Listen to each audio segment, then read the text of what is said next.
하나님의 임재 시리즈 9번째 시간, 제목은 스승 없이 혼자 말씀을 골라 듣는 시대의 위험성. 스승 없이 혼자 말씀을 골라 듣는 시대의 위험성.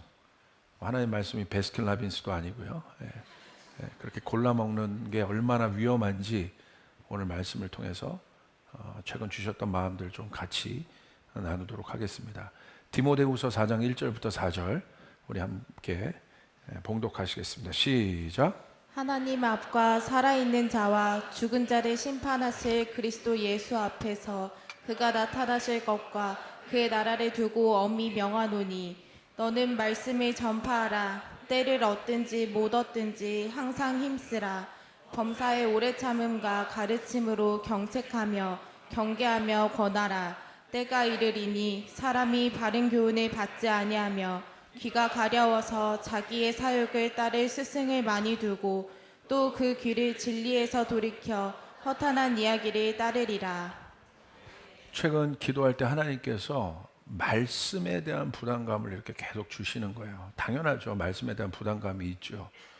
기도에 대해서 제가 굉장히 많이 강조하는 목회자인데 그것과 함께 최근에는 말씀에 대한 부담감을 계속 주셔서 저는 그런 키워드들이 올 때 이것을 붙잡고 또 성전에서 또 기도합니다. 그러면 하나님께서 인도하시는 방향성들이 있어요. 하나님 이 말씀을 통해서 하나님 또 이 말씀에 대한 부담감을 주시는데 하나님 뭘 말씀하십니까? 라고 주님 앞에 묻고 기도할 때 오늘 본문 말씀을 이렇게 주셨어요. 그리고 이 시대와 이 세대가 하나님의 말씀을 대하는 태도가 얼마나 잘못되어 있는지 이것에 대해서 보게 하셨어요. 자, 여러분 보세요. 모든 게 원리입니다. 원리. 하나님이 질서의 하나님이고 창조의 하나님이시기 때문에 모든 것이 하나님의 질서, 창조의 질서 안에서 움직입니다. 순환되는 거예요. 그 안에서. 자, 그 맥락에서 볼 때 우리의 신앙이 제대로 서지 못하는 이유가 있어요. 왜 그럴까요? 우리 신앙이 굳건히 서야 되는데 서지 못하는 이유. 많은 이유가 있을 수 있겠지만 제일 강력한 이유는 뭐냐면 하나님의 말씀이 없기 때문에 그런 거예요. 그러니까 감정 위에 세워진 신앙은 감정이 흔들리면 무너지게 돼 있어요. 지식 위에 세워진 신앙은 그 지식이 흔들리면 무너지게 돼 있어요. 경험 위에 세워진 신앙은 그 경험이 흔들리면 무너지게 돼 있어요. 무너지지 않는 것, 변하지 않는 것은 하나님의 말씀입니다. 하나님이 말씀이 들어가야 쓰는 거예요. 할렐루야. 그래서 처음 예수 믿은 분들은 예수님을 입으로 시인하여 구주로 고백하여 예수 믿어서 예수 믿고 구원받았습니다. 그런데 아직 쓰는 단계는 아닌 거예요. 악인 거예요. 애기. 장성한 분량에 이르러서 굳건히 서서 하나님의 용사가 되기까지 제일 중요한 과정이 뭐냐면 하나님의 말씀이 들어가야 돼요. 하나님의 말씀이 들어가야 서게 되는 것이에요. 그러면 두 번째, 말씀을 들어요. 말씀을 들어도 서지 못하는 이유가 뭡니까 그럼? 자, 첫 번째는 이제 알았어요. 근데 말씀을 들어요. 말씀을 먹어요. 그런데 말씀을 내가 30년, 40년을 들었는데 내 신앙이 여전히 답보 상태이다. 왜 그런 줄 아십니까? 이 부분을 오늘 제가 말씀드리려고 하는 거예요. 잘못된 구조 안에서 말씀을 들었기 때문에 그래요. 하나님의 말씀이 풀어질 땐 하나님이요. 이게 구조라는 표현이 제가 참 이게 단어가 적당하지는 않은데 그래도 그렇게 표현할 수밖에 없어요. 그러니까 하나님의 구조가 있어요. 그러니까 하나님 이걸 법칙이라고도 할 수 있고 원리라고도 할 수 있어요. 그게 그런 맥락의 단어라고 생각하시면 돼요. 거기서 풀어져야 되는데 하나님의 말씀이 풀어지는 구조는 뭐냐? 하나님의 본성과 속성을 알아야 돼요. 하나님은 누구십니까? 하나님의 말씀은 하나님이에요. 다시요. 하나님의 말씀을 우리가 듣잖아요. 하나님의 말씀은 하나님이신 거예요. 아멘. 우리가 책 읽는 것 아닙니다. 하나님의 말씀이 하나님이세요. 그 하나님은 영이십니다. 그럼 영이 활성화되는 구조가 있다는 거예요. 하나님의 말씀이 활성화되는 구조가 있다는 거예요. 거기에 들어가야 하나님의 말씀이 워킹하기 시작해요. 그게 바로 어떤 구조냐? 하나님의 말씀, 하나님, 그 하나님의 말씀 하나님이신데 그 하나님은 어떤 분이에요? 권위입니다. 권위. 질서입니다. 이 시대의 모든 영역 안에 지금 혼돈과 무질서가 있는 이유가 본질적으로 보면 많은 이유가 있겠지만 권위와 질서가 무너진 이유는 뭐예요? 하나님을 대적하는 일들이 일어나고 있기 때문에 그런 거예요. 지금 특별히 교육의 환경과 영역을 보십시오. 우리 아이들이 이제 미래를 이끌어갈 주역들 아니겠습니까? 그런데 여러분 공교육 보십시오. 뭐가 무너졌어요? 권위가 무너져 있어요. 질서가 무너져 있어요.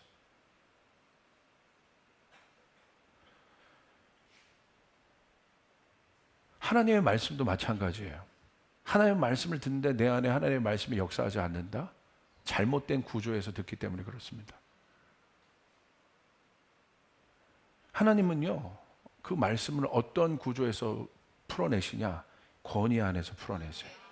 영적인 영역에서, 영적인 사역에서 제일 중요한 게 뭐냐면 어토리티입니다. 어토리티가 있어야 그걸 익수시아라고 하는데 두나미스를 가질 수 있어요. 이게 굉장히 중요한 거예요. 권위가 없는 힘은 위험한 겁니다. 경찰이 엑수시아라는 권위가 있어요. 어떤 두나미스를 쓸 수 있는 힘이 있는 거예요. 이게 중요한 거예요. 그 안에서 하나님의 말씀이 역사합니다. 그러면 이제 우리가 하나님의 말씀이 풀어질 때 왜 역사하지 않느냐? 그 구조 안에서 하나님의 말씀을 안 듣기 때문에 그래요. 다 어떻게 들어요? 하나님의 말씀을 독학하듯이 들어요. 스스로 들어요. 이것이 얼마나 위험한지를 알아야 돼요. 하나님의 말씀은 거기서 풀어지지 않아요. 자, 보세요. 도제관계라는 것을 제가 여러분에게 좀 말씀을 드리는데, 도제관계는 뭐냐면요, 사전적 정의로 보시면 장인이 되길 원해 장인으로부터 훈련받는 사람을 말해요. 원래 이 도제 시스템은 어디에 있었냐면 유럽 중세 도시의 상인이나 수공업자들의 동업조합이 뭐냐면 길드라는 동업조합이 있었습니다. 그 안에서 이 도제 시스템이 사실은 존재했어요. 왜 그러냐면 이 장인들의 구조는 어떤 구조를 통해서 물건을 생산하냐면 도제 관계를 통해서 물건을 생산합니다. 그러니까 공장에서 대량 생산하는 물건과 달라요. 이게 도제 관계예요. 반드시 장인을 통해서 만들어지는 어떤 물건은 제자를 통해서, 제자, 도제 관계 속에서 만들어져요. 그래서 값어치 있는 거예요. 그냥 공장에서 막 찍어내는 어떤 물건과는 다른 겁니다. 같은 도자기여도 그냥 공장에서 막 기념품 찍어내는 기념품과 장인들, 이 도제 관계를 통해서 만들어지는 도자기는 달라요. 많을 수가 없어요. 그래서 그 당시 있었던 길드라는 협동조합 속에서 그런 시스템들이 막 발달되니까 스스로 자기들이, 그 장인들이 자기들의 상권을 보호하기 위해서 만든 것이 바로 이 도제관계 시스템입니다. 자, 이 일들이 왜 필요한지를 이 시대 가운데 우리가 한번 생각해 볼 필요가 있습니다. 자, 지금 어떻습니까? 지금은요, 기술이 모든 것의 핵심이에요. 탑이에요. 이 테크놀로지가 발달되었다는 건 뭐냐면 테크놀로지를 통해서 모든 소스들이 오픈되고 있습니다. 근데 미래 교육들도 이제 아마 그럴 거예요. 이제 대학교 교수님 이런 분들이 굉장히 위기인데, 왜냐하면 자기만 갖고 있었던 강의 노트들이 이제는 없는 거예요. 모든 소스들이 오픈되어 있어요. 그러니까 사실 어마어마한 무한 경쟁 시스템으로 지금 들어가는 건데, 자, 좋은 부분이 있지만 그것을 통해서 여러분 무너지고 있는 것이 무엇입니까? 이런 스승과 제자의 관계들이 무너지고 있어요. 왜 여러분 이 부분이 중요합니까? 왜 장인이 제자를 뽑아서 그 제자를 통해서 어떤 물건들을 생산하겠습니까? 기술만을 가르쳐 주는 게 아닙니다. 뭘 가르쳐 줘요? 스피릿을 주는 거예요. 스피릿이 들어가는 거예요. 우리는 AI에게 스피릿을 받을 수는 없어요. 기술을 받고 정보와 데이터는 얻을 수 있지만 그 장인이 줄 수 있는, 스승이 줄 수 있는 스피릿은 받을 수 없다는 거예요. 그래서 공장에서 찍어낸 물건과 그런 도제 관계를 통해서 장인들을 통하여 만들어낸 물건이 왜 다르냐면 스피릿이 다른 것이에요. 이거는 받을 수 없다는 거예요. 자, 그 스피릿은 뭐라고 얘기해요? DNA라고 얘기할 수 있어요. DNA는 내가 만들 수 있는 게 아니에요. 전이 되는 것입니다. 그래서 어떤 것들을 보면 어떤 제자들 볼 때 어떤 얘기를 하냐면, 와, 저 사람 누구 DNA가 있다. 누구 스피릿이 있네. 그런 얘기를 하는 이유가 무엇입니까? 그 관계 속에서 만들어졌기 때문에 그런 거예요. 학원에서 아니면 어떤 교육 시스템에서 그런 것이 무너진 상태에서 막 빵 찍어내듯이 만들어진 아이들이 아니라는, 그런 사람들이 아니라는 거예요. 예수님도 도제 관계 속에서, 스승과 제자 관계 속에서 제자를 키우셨어요. 군중들을 통하여 예수님이 일하지 않으셨어요. 제자를 키우신 이유가 무엇입니까? 스피릿을 주기 위해서. 그러기 때문에 예수님의 제자들은 다 누구의 스피릿을 갖고 있었어요? 예수님의 스피릿을 갖고 있었어요. 이게 영입니다. 스피릿이. 영은 내가 만들 수 있는 것이 아니라 전이 되는 것이에요. 할렐루야. 아멘. 지식은 내가 습득할 수 있어요. 그러나 영은 그러지 않아요.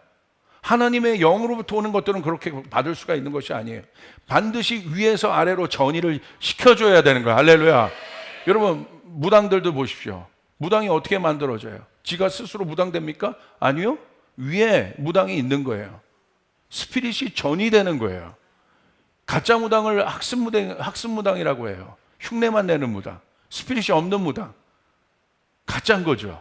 자기가 그냥 배워서 인터넷 보고도 무당 될 수 있는 거예요.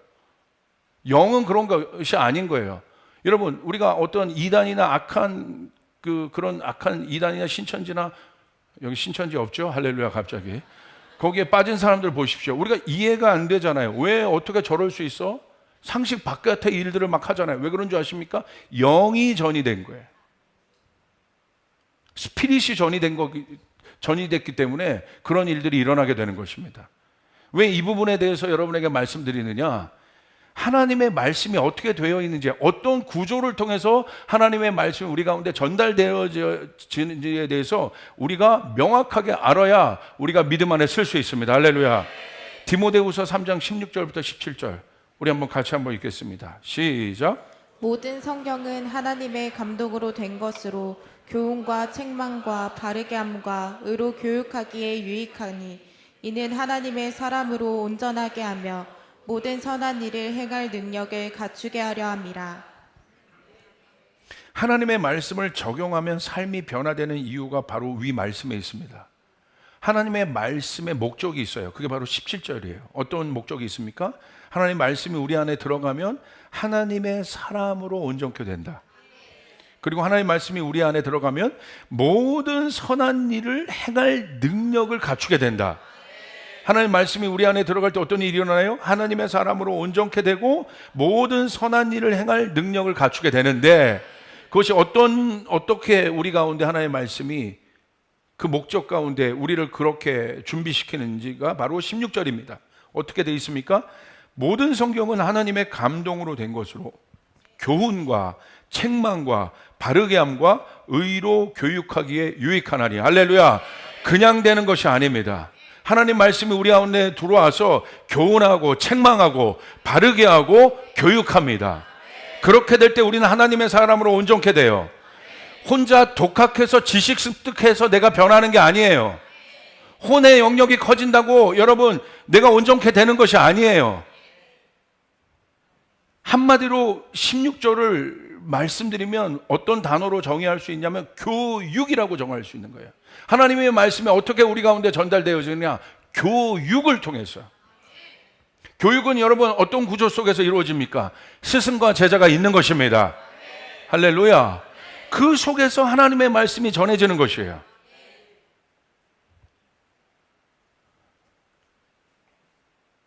스승과 제자는 지식만 배우는 관계가 아닙니다.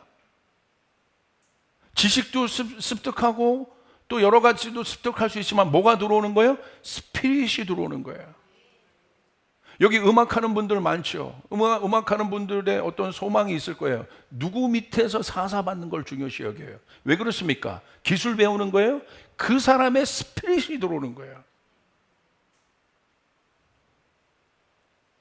하나님의 말씀도 마찬가지예요. 왜 예수님과 제자의 구조를 보여줬겠어요? 말씀을 해석하는 사람은 바리새인들도 다 해석할 수 있습니다. 말씀을 공부하는 사람은 그 당시에 많아요. 그런데 누구에게 하나님의 말씀이 워킹했습니까? 예수님의 제자들에게 워킹했다는 거예요. 그것은 무엇입니까? 스피릿이 들어갔다는 거예요. 그 구조에서 하나님의 말씀을 역사한다는 거예요. 오늘 이 말씀을 들을 때 여러분 잘 생각해 보세요. 내가 말씀을 듣는데 내 안에 하나님의 말씀이 워킹하지 않는 이유를 이제 아셨겠습니까? 아셨겠습니까? 할렐루야. 10년, 20년, 30년이 지나도 하나님의 말씀이 내 안에 지식으로만 습득된 이유를 아시겠어요? 잘못된 구조에서 풀리고 있기 때문에. 여기 가르치는 부분들도 있잖아요. 선생님들도 계시잖아요. 뭐 운동도 있고 여러분 진짜 교육도 있고 음악도 있고 다 있잖아요. 제일 중요한 게 뭐예요? 왜 선생님이 필요해요? 기계가 가르쳐줘도 되죠. 우리는 그런 존재가 아니란 말입니다. 인간은. 할렐루야. 반드시 스피릿이 들어가게 돼 있단 말이에요. 이게 중요한 거예요. 사단이 그것을 노리는 거예요. 그것을 무너뜨리고 있는 거예요. 아버지와 자녀의 관계를 무너뜨리고 있는 거예요. 아버지와 자녀의 관계는 어떤 거예요? DNA예요. DNA. 스피릿이 들어가고 있다는 것이에요. 내가 만들 수 있는 것이 아닙니다. 알코올 중독자 아버지에게 왜 알코올 중독자 자녀가 나올 가능성이 많을까요? 왜? DNA가 들어간 거예요. 그게 무서운 거란 말입니다. 왜 믿음의 부모 밑에 믿음의 자녀들이 온전한 자녀들이 성장할 수 있겠습니까? 왜 그렇습니까? DNA가 들어가는 겁니다.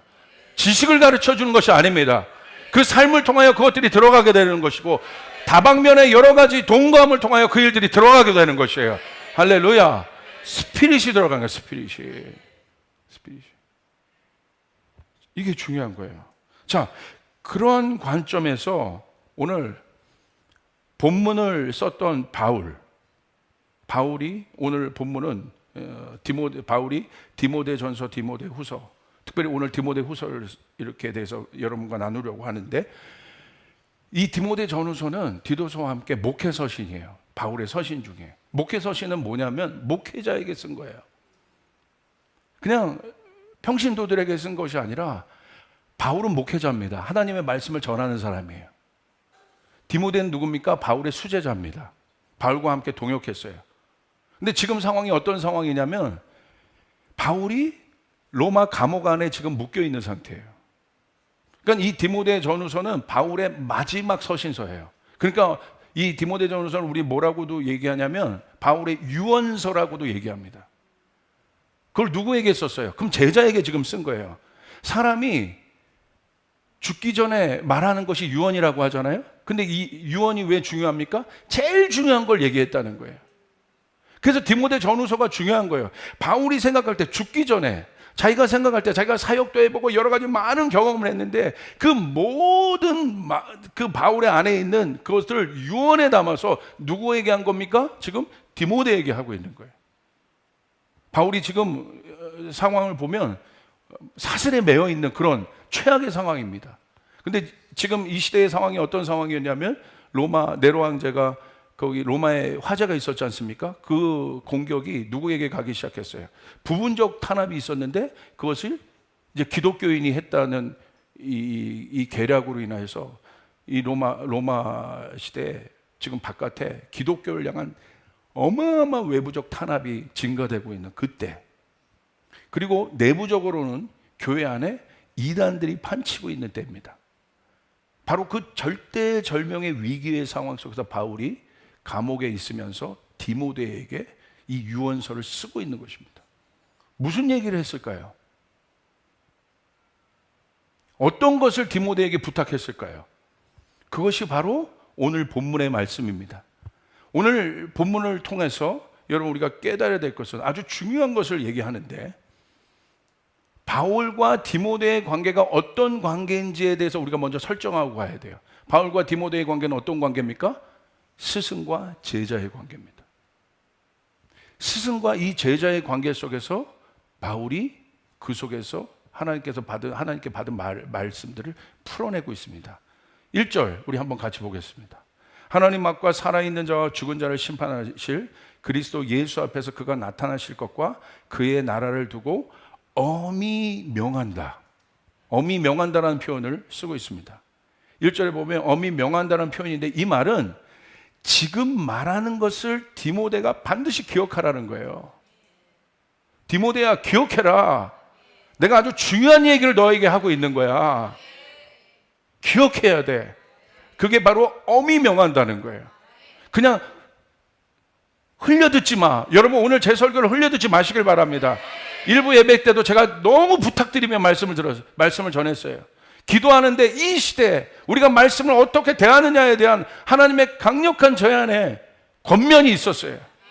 오늘 하나님의 말씀을 들으시길 바랍니다. 엄히 명한다, 내가 너에게. 이렇게 얘기하고 있습니다. 그리고 이렇게 얘기합니다. 1절에서 하나님 앞과 살아있는 자와 죽은 자를 심판하실 그리스도 예수 앞에서.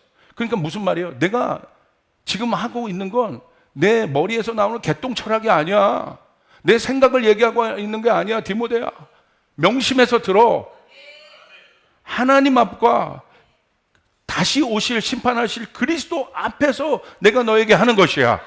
엄청나게 강조하여 이 말씀을 지금 전하고 있습니다.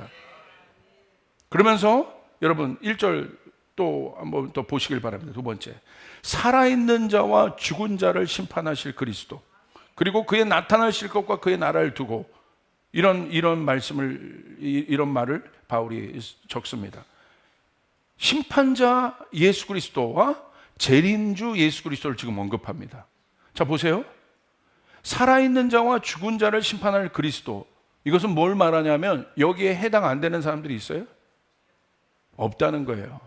모든 인생이 심판자 앞에 서게 됩니다. 할렐루야, 아멘. 내가 예수 믿는 사람뿐만이 아니라 예수 믿지 않는 모든 사람들이 심판자 앞에 서게 된다는 것이에요. 바로 그걸 얘기합니다. 이건 예외 없어. 누구에게만 하는 거 아니야. 그리고 두 번째 뭐라고 얘기하냐면 그의 나타나실 것과 그의 나라를 두고, 그의 나타나실 건 뭐예요? 다시 오실 재림주 예수를 얘기하는 거예요. 모든 사람이 이 재림주 예수를 만나게 될 것입니다. 중요하다는 거예요. 그래서 1절에 강조하면서 지금 얘기하고 있는 것입니다. 모든 사람이 들어야 된다는 것이에요. 근데 어떻게 들어야 돼요? 2절, 너는 말씀을 전파하라. 때를 얻든지 못 얻든지 항상 힘쓰라. 범사에 오래 참음과 가르침으로 경책하며 경계하며 권하라라고 되어 있습니다. 자, 우리가 이 말씀을 볼 때 많이 아마 이 말씀을 접했을 겁니다. 이 말씀을 접할 때 말씀을 전파하라는 것을 전도하라는 측면에서 너는 열심히 전도해라 라고 생각하는 분도 많으실 거예요. 맞습니다. 그러나 문맥에서 보면 오늘 바울이 목회자인 디모데에게 쓴 목회서신이란 관점과, 여러분 뒤에 보세요. 오래 2절에 말씀을 전파하면서 이렇게 얘기합니다. 오래 참음과 가르침으로 경책하며 경계하며 권하라 라는 뒷구절을 볼 때, 그 맥락에서 볼 때 이것은 전도하라는 내용이 아니에요. 무슨 내용입니까? 디모데에게 제대로 설교하라는 거예요. 여러분, 전도하는 사람에게 경책하겠습니까? 위로해야죠.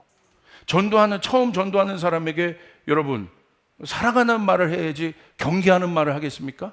근데 바울은 그렇게 얘기하는 거예요. 너는 하나님의 말씀을 전하라. 그건 무슨 말이냐면 디모데야, 명심해. 제대로 설교해. 할렐루야. 하나님의 말씀을 제대로 들어야 돼. 제대로 듣지 않기 때문에 문제가 일어나는 거야. 그렇게 많이 말씀을 들어도 역사가 일어나지 않는 거야. 왜? 제대로 듣지 않기 때문에.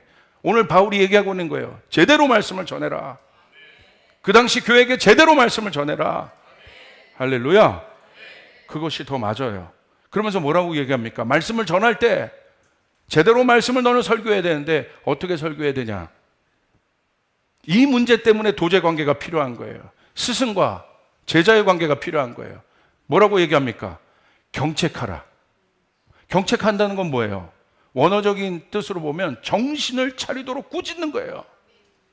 독학하는 사람이 여러분 경책을 받겠습니까?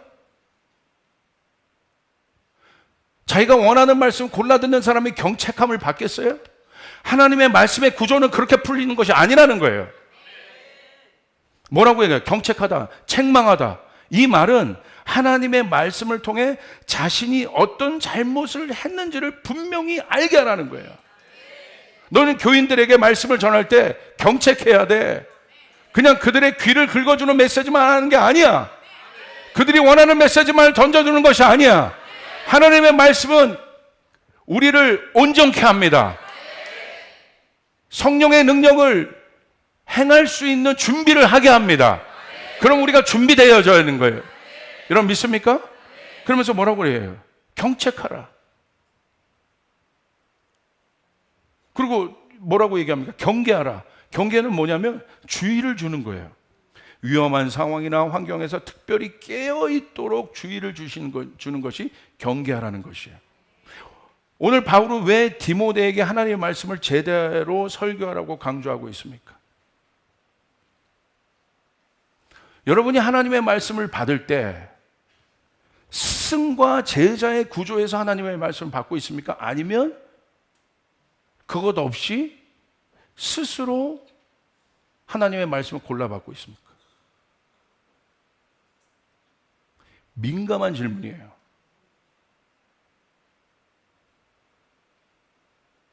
굉장히 중요한 거예요. 스스로 독학하듯이 하나님의 말씀을 먹으면 지식밖에 안 들어와요. 경책함을 받을 수 없습니다. 근데 바울이 강조하는 거예요. 경책해야 돼. 경계시켜야 돼. 그 이유가 3절, 4절에 나와 있어요. 왜 그렇게 해야 되는지. 우리 3절, 4절 우리 같이 한번 읽겠습니다. 시작. 때가 이르리니 사람이 바른 교훈을 받지 아니하며 귀가 가려워서 자기의 사욕을 따를 스승을 많이 두고 또 그 귀를 진리에서 돌이켜 허탄한 이야기를 따르리라. 바울은 뭐라고 얘기하고 있습니까? 때가 온다. 그때 어떤 일이 일어나게 되느냐?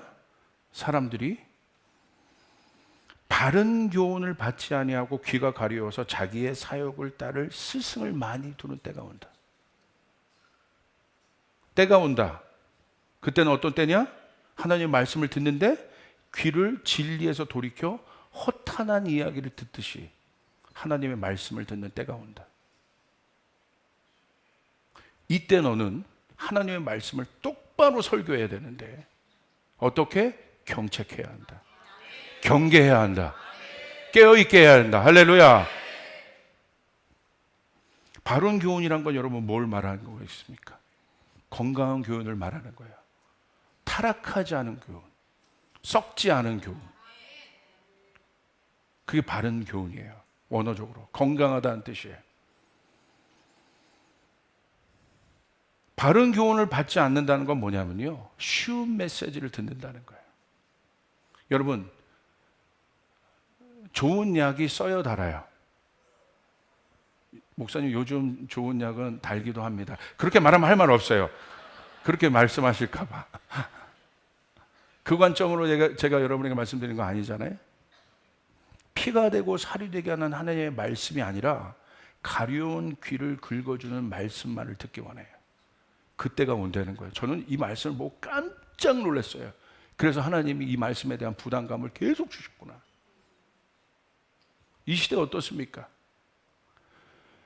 여러분, 코비드 때 많은 사람들이 교회 나오기 어려워서 뭐가 막 개발되냐면 온라인 예배나 이런 것들이 막 개발됐어요.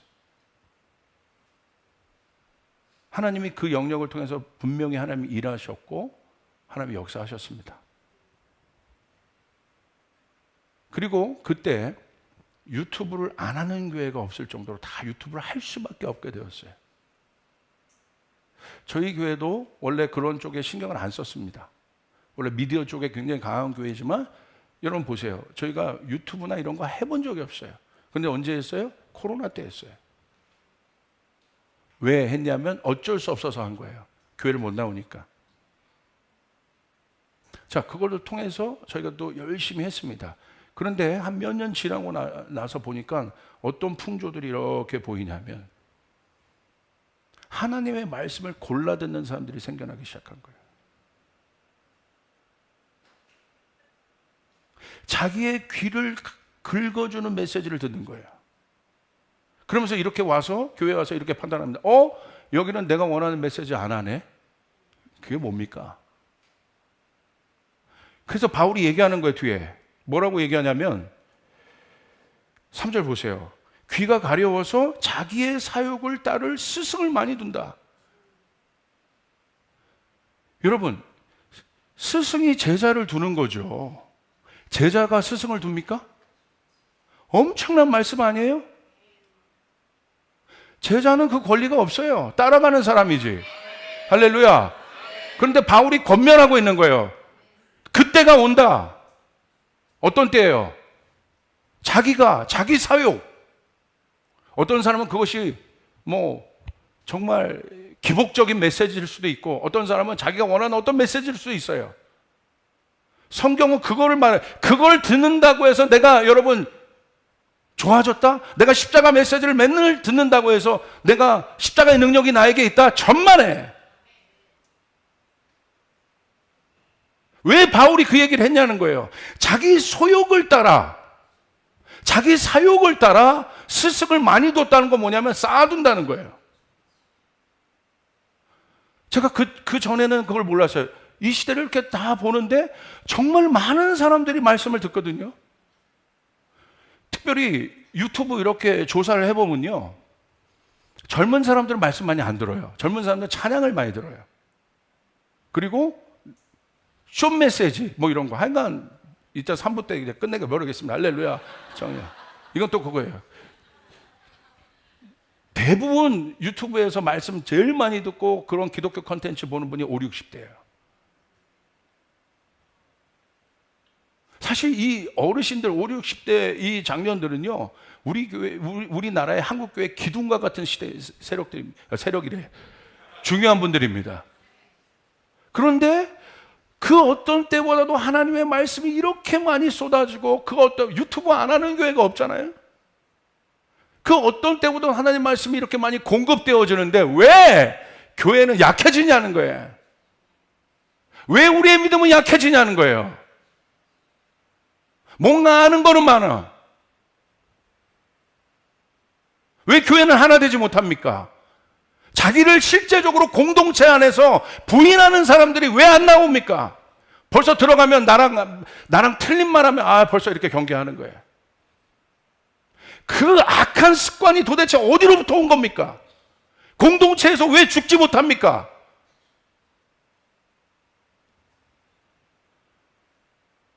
뭐가 문제인 겁니까?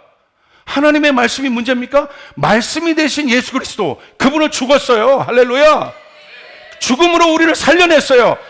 이게 온전한 복음이요, 살아나게 하는 복음이요. 아멘. 우리는 그 말씀을 24시간 들어요. 죽으라는 말씀을. 근데 왜 안 변해요? 하나님이 문제인가요? 하나님의 말씀이 문제가 있습니까? 제가 생각할 때 문제가 없어요. 하나님의 말씀이 문제가 있습니까? 제가 생각할 때 하나님의 말씀이 문제가 없어요. 하나님이 문제가 있습니까? 제가 생각할 때 하나님 문제 없습니다. 뭐가 문제예요? 내가 문제인 거예요. 하나님의 말씀이 잘못된 구조에서 풀리고 있다는 거예요. 제자가 어디에서 만들어져요? 혼자 독학해서 제자가 만들어집니까? 스승이 없는 제자를 보셨습니까? 아비가 없는 아들을 보셨습니까? 우린 착각하는 거예요. 내가 그것을 많이 들으면, 내가 원하는 어떤 것들을 많이 들으면, 여기가 커지면 내가 뭐가 된 것 같은 거예요. 이것이 어렵게 만드는 거예요. 이런 설교를 하기가 힘들어요. 저도 몇 번을 기도하고 어저께는 평상시 기도하는 것보다 2배를 더 기도하고 왔어요. 하나님, 하나님의 말씀이 들려지게 도와주시옵소서. 오늘 바울이 디모데에게 얘기하고 있는 거예요. 목회자에게.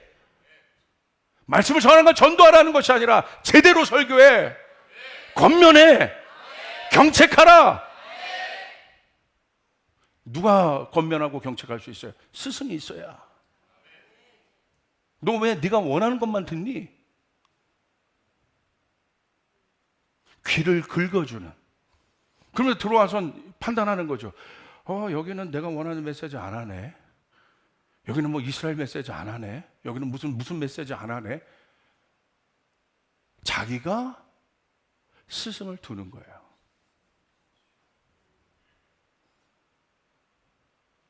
주님이 기도하는데 지훈아, 정확하게 이 부분을 설교해.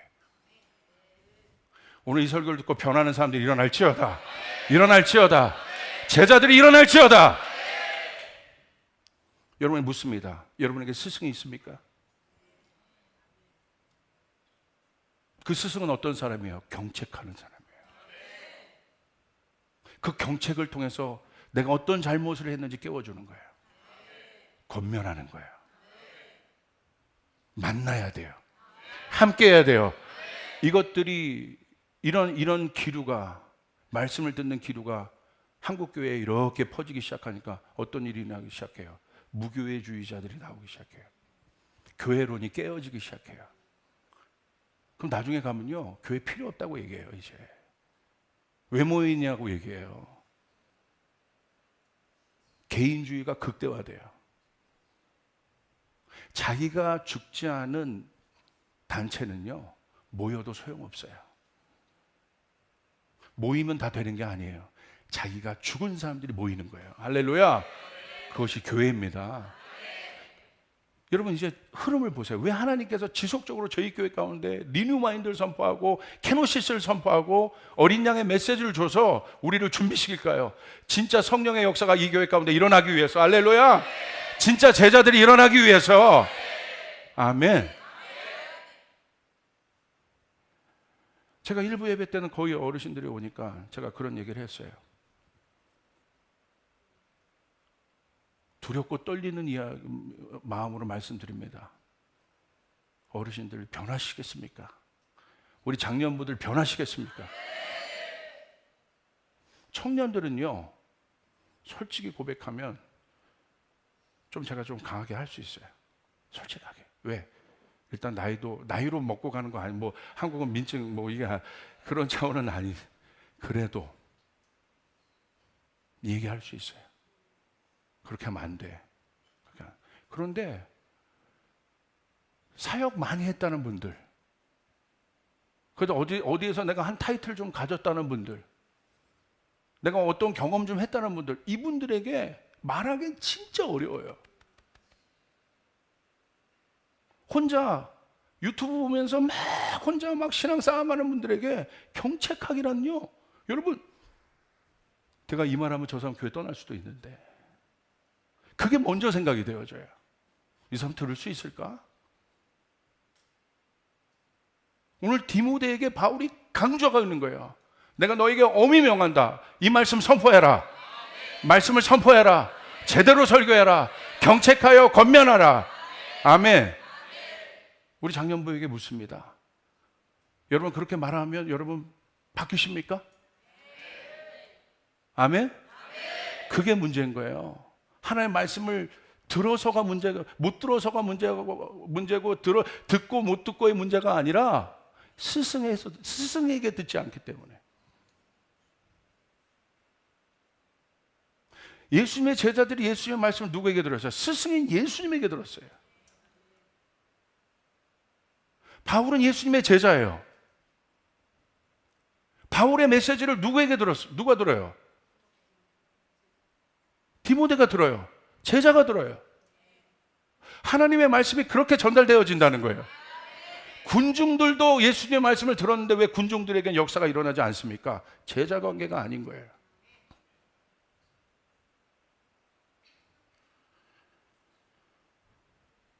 여러분 4절 보세요. 귀를 진리에서 돌이켜 허탄한 이야기를 따르리라.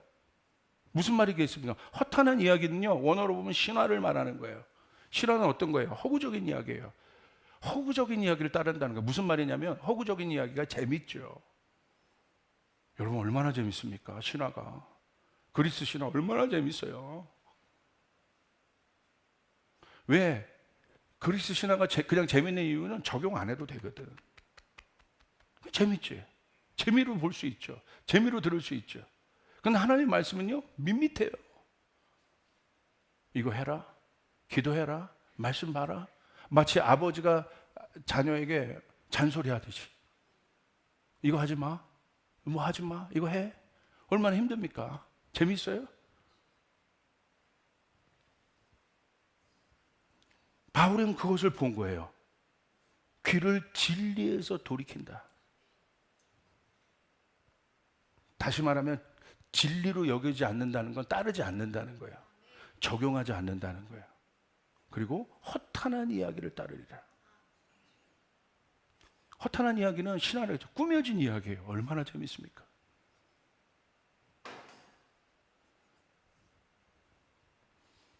여러분 하나님의 말씀을 들을 때 어떤 사람들 그런 사람도 있어요. 어떤 강사가 와서 막 웃겨. 그럼 막 한 시간 또 웃다가 연기가 안 돼. 할렐루야. 그래요. 그리고 나갈 때 좀 오늘 말씀 들은 것 같아. 왜? 뭔가 시원하거든.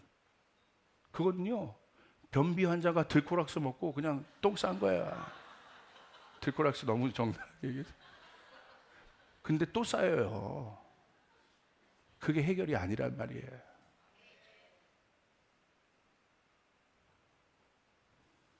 저도요, 여러분, 1시간 동안 여러분 웃겨드릴 수 있어요. 의심하십니까? 할래. 제 아내가 뒹굴릅니다. 떼굴떼굴 제가 막 떼굴떼굴 굴러다녀요. 제가 한번 웃기게. 그거 뭐 터졌잖아요. 봐봐. 계속 웃을지어다. 이게 뭐라고 웃어요. 할렐루야. 여러분, 유머 백과사전 막 찾아오면 여러분 뭐 그런 거 읽어갖고 웃기게 하는 거 그거 왜 못하겠습니까? 예?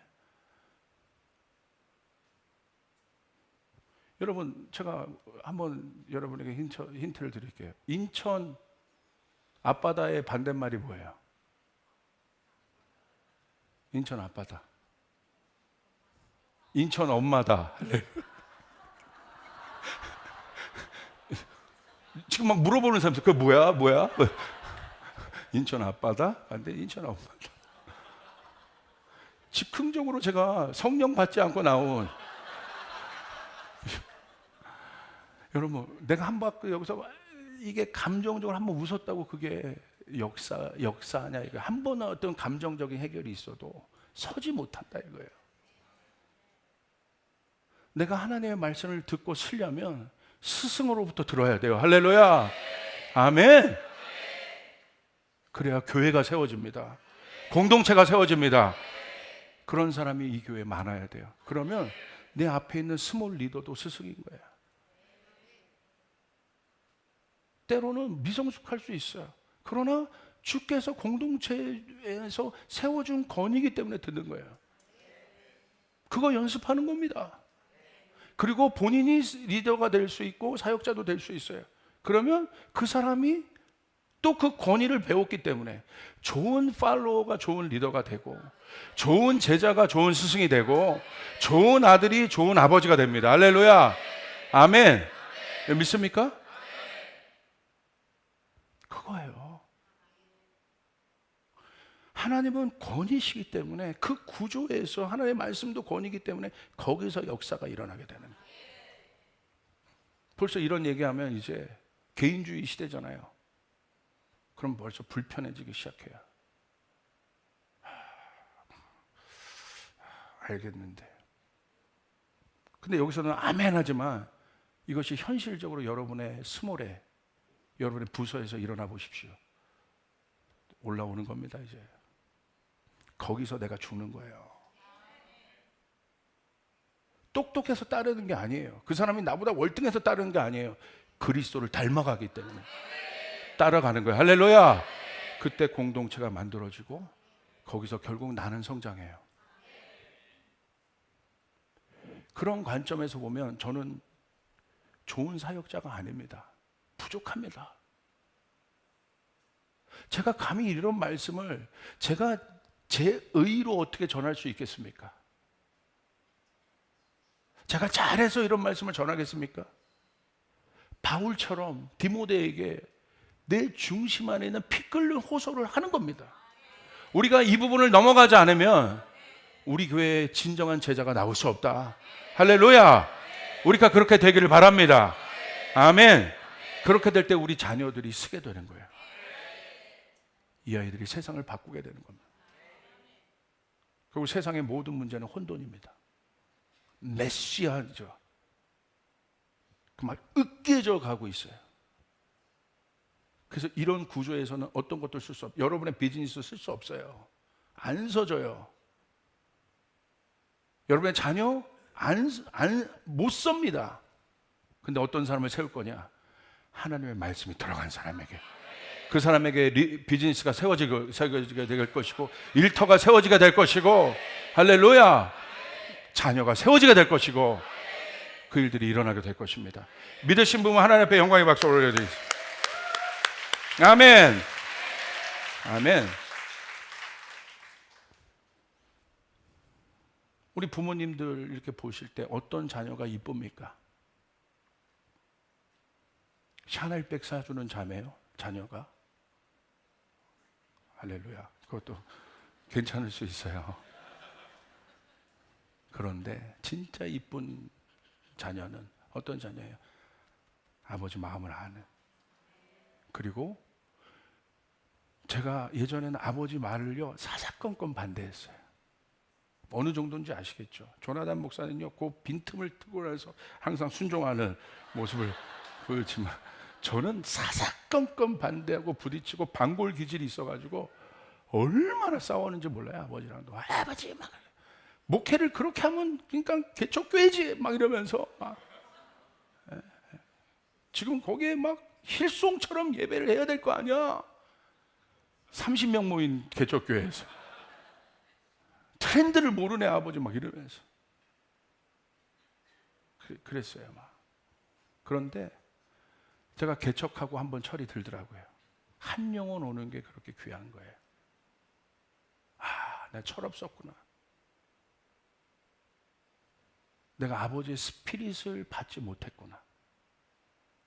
그런데 제가 어느 정도 이제 들어가고 저희 아버지 은퇴하니까 아버지가 하시는 모든 것이 완벽하지는 않죠.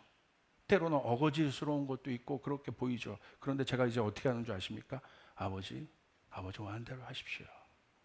몰라서 그런 거예요? 반발 못해서 그런 겁니까? 왜? 존재를 존중해야 하는 거예요. 그게 스피릿이 전해지는 거예요. 교회도 마찬가지입니다. 하나님의 말씀도 마찬가지입니다. 그 구조에서 하나님의 말씀을 받을 때 하나님의 말씀은 워킹하기 시작한다. 왜 신앙이 무너지고 약해지겠습니까? 첫 번째는 자신의 신앙을 경책하며 권면할 수 있는 스승이 없습니다. 어떤 사람 이런 사람이 있어요. 나는 오직 성령의 음성만 듣고 성령의 경책과 경계만을 듣는 사람이야. 그런 사람이 있습니까? 있더라고요. 목사님, 저는 성령의 음성만 들어요. 그러면서 이 교회에 자꾸 왜 계시는지. 제가 이렇게 말하면 얼마나 불편하시겠어요, 이런 분들. 저는 성령의 음성만 들어요. 이런 사람들의 위험성은 뭐냐면 말씀을 자의적으로 적용합니다. 그리고 이게 교만인 거예요.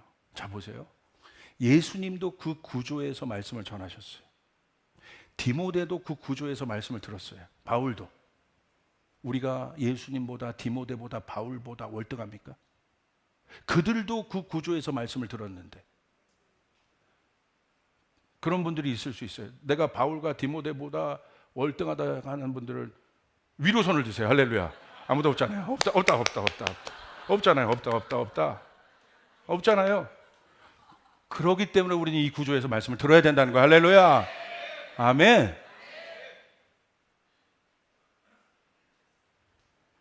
그리고 두 번째는 듣고 싶은 것만 듣는 말씀 청취자들이 늘어납니다. 자신의 사욕을 따라서. 인터넷에 스승이 왜 이렇게 많은지 모르겠어요. 저희 교회도 그래도 제 말씀을 그래도 많이 듣는 편이에요. 제가 그래도 제 말씀을 막 사람들이 안 듣고 뭐 그렇고 뭐 그랬다면, 목사님 좀 열등감에서 저 말씀하시나? 그렇게 생각. 그런 문제가 아니라, 그게 중요한 것이 아니라, 잘 들어보세요. 지금 크리스천 미디어 하는 분들이요, 전 미국에서 이번에 모여서 포럼을 했습니다. 잘 들어보세요. 지금 모든 것이 유튜브에 들어가 있어요. 유튜브에 모든 것이. 유튜브가 권력이 있습니다. 힘이 있어요. 그럼 유튜브의 권력은 구독자입니다. 그리고 조회수입니다. 어떤 교회가 구독자를 100만 명을 가졌다고 생각해 보세요. 강력하죠. 100만 명은 어마어마한 겁니다. 그리고 그것이 실제적으로 돈이 돼요. 제 말씀도 뭐 가피풀이나 이런 큰 플랫폼에 들어갔기 때문에 많이 전해지는 것도 있어요. 근데 보세요, 100만 명. 근데 이번에 크리스찬 미디어 하는 사람들이 미국에서 왜 포럼을 했느냐? 만약에 절대 권력을 갖고 있으니까 거기서 뭔가 인류 지금 풀어지는 세상의 보편적 가치와 반대되는 이야기를 하면 어떻게 할 겁니까? 그래서 유튜브가 그것을 제한하기 시작한다면, 전체적인 보편적인 가치와 상식이 동성애를 말하면 안 돼. 그런데 100만 명의 구독자를 가진 교회가 하나님의 말씀을 받고 강력하게 동성애를 말하기 시작했어요. 그런데 유튜브가 이제는 그렇게 하지 마세요. 경고합니다. 두 번째 또 해. 그럼 어떻게 됩니까? 그냥 그 방송을 셧다운 시켜버려요. 그럼 100만 명은 묻습니다. 누구 겁니까? 이 포럼을 한 거예요. 유튜브 겁니까? 그 교회 겁니까? 그럼 결국 다시 방송을 열려면 어떻게 해요? 유튜브가 원하는 구미에 맞는 메시지를 해야 되는 거예요. 그래서 어떻게 보면 저는 어느 시점에 가면 이럴 때가 올 수도 있어요. 우리 교회 유튜브고 뭐고 다 내릴 수 있습니다. 진짜 멤버들, 진짜 멤버십, 제자가 키울 수 있는 도제관계. 아멘. 그때가 올 수도 있는 거예요. 이거를 크리스찬 미디어에 종사하는 분이 논의하기 시작했다는 거예요. 제가 고무적으로 들었어요. 깜짝 놀랐어요. 그래서 그런 자체 플랫폼을 갖고 있는 것들이 생겨나기 시작했어요. 지금 예수님 일대기를 다루는 영화 더 초순이라는 게 있거든요. 그거는 자체 어플을 갖고 있습니다. 그거 보려면 거기 들어가서 봐요. 그러니까 영향을 받지 않습니다. 중국 보십시오. 우리 교회도 우리 중국 자매가 있지만 보세요. 몇천 명의 교회가 한 번의 권력 집단에 의해서 한 번에 문이 닫혀요. 5천 명 되는 교회가 해체되는데 한 달이 안 걸립니다. 이게 현실이에요. 왜 바울이 이 핍박의 시대에, 로마의 핍박이 있고 그 안에 엄청나게 다른 말씀을 전하는 이단들이 일어날 때 왜 바울이 디모데에게 바로 설교해라 너는 이런 얘기를 했겠습니까? 우리가 깊게 생각해야 될 포인트예요. 깊게 붙잡아야 할 포인트입니다. 하나님 말씀은 거기서 워킹합니다. 할렐루야. 동의하시면 아멘 하시길 바랍니다. 내가 듣는 게 아니에요. 하나님 말씀해 주시옵소서. 나의 지도자를 통하여 말씀해 주시옵소서. 나의 스승을 통하여 말씀해 주시옵소서. 그 사람이 말씀을 전할 수 있는 거예요. 그때 역사가 일어나게 되는 것입니다. 진짜 제자는, 우리가 이 말씀을 통해서 제가 보고자 하는 것은, 진짜 제자는 스승을 통해 만들어집니다. 스스로 서는 사람은 없습니다. 하나님이 그렇게 만들어 주셨어요. 서로의 부족한 것을 도와가며 공동체 안에서 제자가 스승과 아버지와 자녀의 관계 안에서 서게 되는 것입니다. 그래도 이런 말씀을 할 때 제가 앞에서 설교할 때 어떤 것들을 하면 저항감들이 느껴질 때가 있거든요. 그런데 저희 조이풀 성도님들은 더 세게 해주세요 막 그런 얼굴들이야. 이상한 사람들이에요. 고 목사님은 그 케노시스를 전하고 방에 와서 계속 고민하더라고. 너무 센 거 아니야? 조 목사, 우리 교회 말고는 내가 이 메시지를 해본 적이 없는데. 그런데 이상의 사람들이 눈을 또마또마다 하면서 더 해달라고 얘기하는 거예요. 목사님, 그래서 속으로 어땠는 줄 아세요? 제가 바깥으로는 뭐 목사님 부족합니다 이랬지만 속으로는 그렇지 할렐루야, 그 뿌듯함. 이런 메시지를 드러내는 우리 성도들의 뿌듯함, 우리가 그렇게 변화되기를 원합니다. 하나님의 말씀이 그렇게 풀어지기를 원합니다. 오늘 말씀을 듣고 무엇이 문제인지를 깨달은 분들은 아멘 하시길 바랍니다. 할렐루야, 할렐루야. 내 안에 있는 고아의 영은 떠나갈지어다.